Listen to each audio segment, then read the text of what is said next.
Good evening, folks. Welcome, latest edition of Across the Cavs. We are live before Cavs Thunder, and before any comments are made about the game, wanted to clarify this right here. The shirt in question, this shirt right here, this is Kyle Korver. This is a Cavalier through and through. That's Atlanta. He did play for the Hawks, but of course, Kyle Korver was a member of the Cleveland Cavaliers for a little bit as well. Let's remember that, right? Kyle Korver was a Cavalier.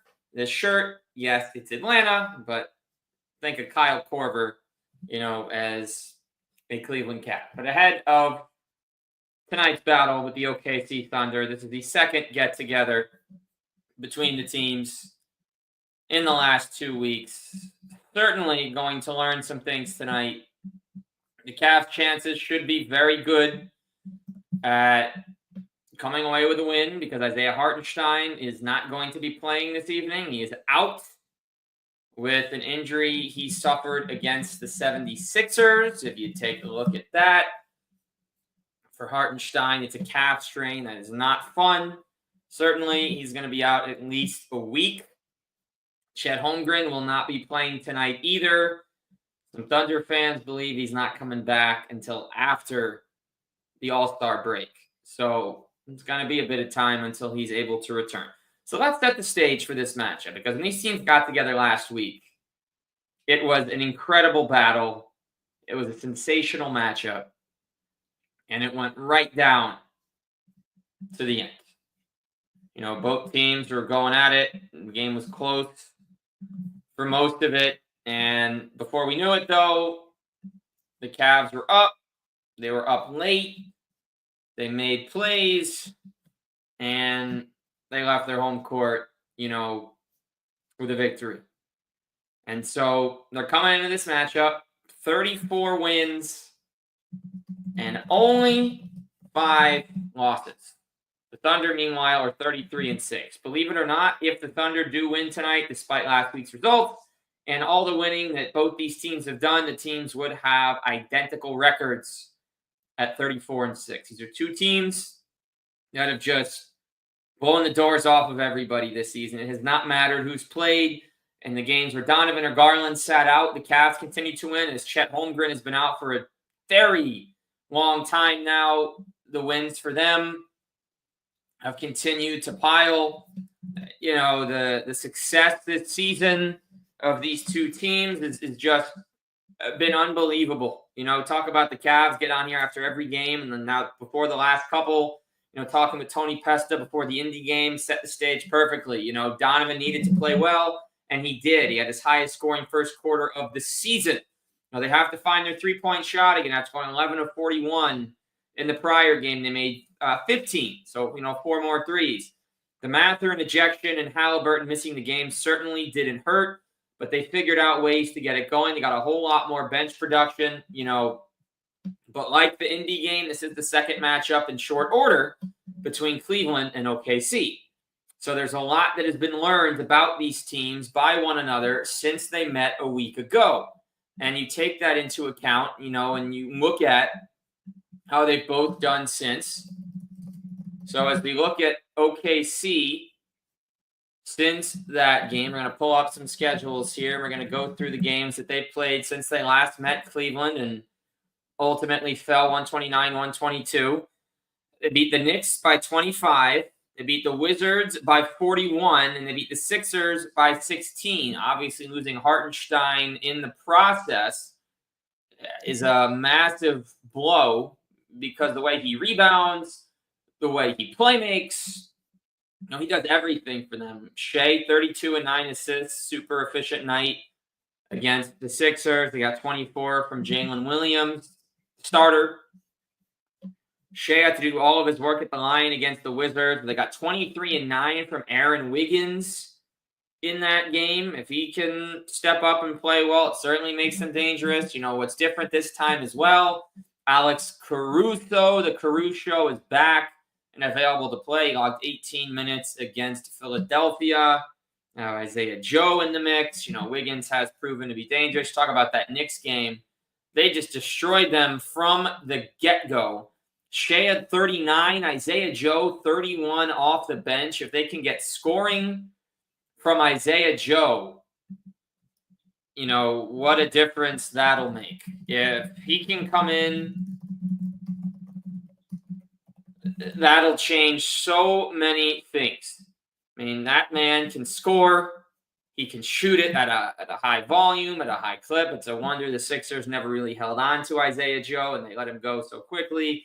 Some teams, they're just impatient. This is not a knock. We're not here to talk about the Sixers, who lost another one last night. Embiid is still barely playing. But it's an OKC team that's got the MVP favorite and Shea Gilgeous-Alexander. They're 34-6 for a reason. We learned a lot of these things in the whys last time. And if you remember, folks, early last season, these teams met in the Cleveland second game of the year. This goes back to October the 27th of last season when it was 108-105. The Cavs were up big and then fell apart over the last 3 minutes of the game. OKC just made it rain threes and forced turnovers. The Cavs also only shot 27% from three in the game. It's also a very different time in the rotation when LeVert and Niang were getting all the regular minutes. Ty Jerome, by the way, fun fact for the Ty Jerome lovers out there, we're a high number. It's a large number of Ty Jerome fans that exist out here. And Ty Jerome's last game last season was the second game of the season, which was the Thunder game before the ankle injury cost him 80 regular season and an additional 12 playoff games. He was out a long time. His return has been massive. We're going to take a look at his status for this game. And here's the good news. Ty Jerome is back. Ty Jerome is playing. He is going to return. He will make a big difference. He was definitely missed in the Indy series. Ty Jerome, when he was on the Warriors 2 years ago, went off on the Cavs. Maybe it's a night now where he once went off against the future team. Maybe he goes off against the past team. Here's the Cavs schedule since the Thunder showdown. Here's where they've landed. So they did enter the week top of the power rankings. So since then, they beat the Raptors by 6, lost to Indy by 15, and beat Indy by 10. They scored 132. They scored 93 in the first Indy game, which marks the first time this season that they've been held under 100 in a game. And hopefully it's a trend that doesn't continue because they bounced back with 127 against the Pacers the other night. Talk about Mitchell's hot start, 7 of 9 with 19 in the first quarter. He finished with 35 and 9. Garland added 13 in the fourth. Mobley had 22 and 13. Jared Allen near double-double. Max Strus knocking in 4 more long balls. He's continued to prove that he can be lethal from beyond the arc. And it's a team that spreads the wealth. They spread the ball. 4 assists for Strus, 7 for LeVert, 7 for Garland, 3 for Mitchell in the game. Didn't get a ton of Okoro. Didn't get much from Sam Merrill. Really need him to step up. It's been clear outside of Jerome, Strus, LeVert, and the starting 5, no one's been consistently great.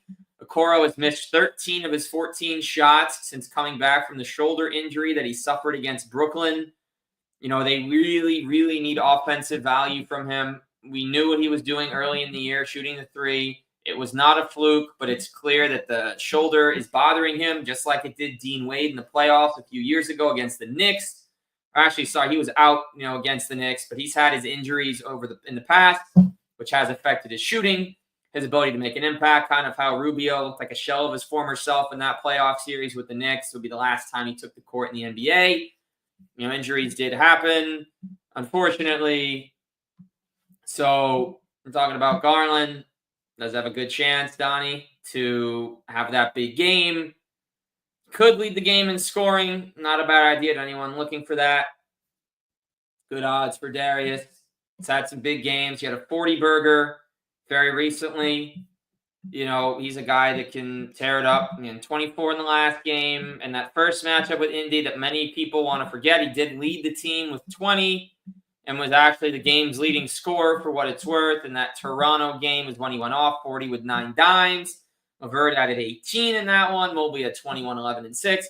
Did want to talk about the All-Star returns as well, as we got the final fan vote return today. So that has now come through. Here is where the Cavs landed. Jared Allen was not on the ballot the first week. He was not in the top 10 the second week. He was number 10. Certainly nice just to see him sneak onto the list. He takes the spot of Paul George, who was no longer in the top 10. Evan Mobley went from unlisted to 8th. He jumped Jimmy and Franz into the number 6 spot. You know, if the guys listed are the only ones making the All-Star game, you're not putting Paolo in because he's barely played. If you're getting a minimum 6 forwards or front court guys, you know, Bam could sneak in, Levine could sneak in, but you could have Giannis, Tatum, Cat, Jalen, Mobley, and Allen, because Embiid's barely played, and Franz's been out a long time, and Jimmy's been out a long time with the suspension. Does not seem he'd be all-star worthy. And again, there are at least 6 front court players that get in. So you could have a chance for Jarrett to leapfrog Embiid, who's played 11 games. If he's not starting, the coaches probably wouldn't vote him in. Same goes for Franz. Same goes for Jimmy. Same goes for Paolo. You know, good for Cat, who's probably going to end up as a starter, barring something crazy. On the guard side, again, LaMelo Ball is having a special statistical season, but they really don't win much. They did pick up a win over the Jazz last night, win over the Suns recently, but it's not been fun in Charlotte for very many people. You know, surprised LaMelo is at the top. Definitely feels like he's got the numbers, but he doesn't have the team success. It's almost like when Zaza for the Warriors, in a sense, not knocking him. He's a very good point guard, but I would not stick LaMelo Ball in the All-Star game ahead of Dame, ahead of Donovan, ahead of Brunson, ahead of Trey. I wouldn't put him ahead of Cade. Would not put him ahead of Garland. Would not put him ahead of Hero. They haven't won anything at all.